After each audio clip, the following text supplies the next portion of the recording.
How do we do the lip repositioning surgery? Step one is make sure you're a good candidate. We want to make sure that, in fact, we can achieve the results that you're looking for. Step two, the surgery date. So we come in, we start an IV, we sedate you, and when you're sedated, we then start to give you a local anesthetic behind the upper lip, in the mouth. Once you're fully anesthetized, then what we do is we basically remove either one large or two bands of surface tissue from underneath, behind your lip, in the vestibule, which is the space way up high.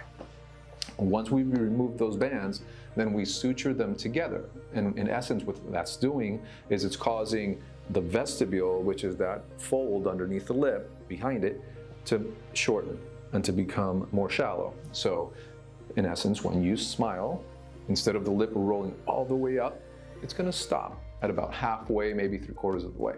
And that's going to yield a much more pleasing smile. After the procedure, we schedule you for 2 weeks for a post-op, post-treatment evaluation, and then 4 weeks after that. Anywhere between that 4 and 6 week period, we remove the sutures. Half or more than half of the sutures are the kind that dissolve on their own. And then we do use some anchoring sutures, which will not dissolve on their own, and we will remove those.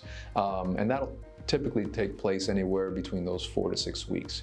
Once that's done, it's over, and you just get to enjoy that beautiful smile.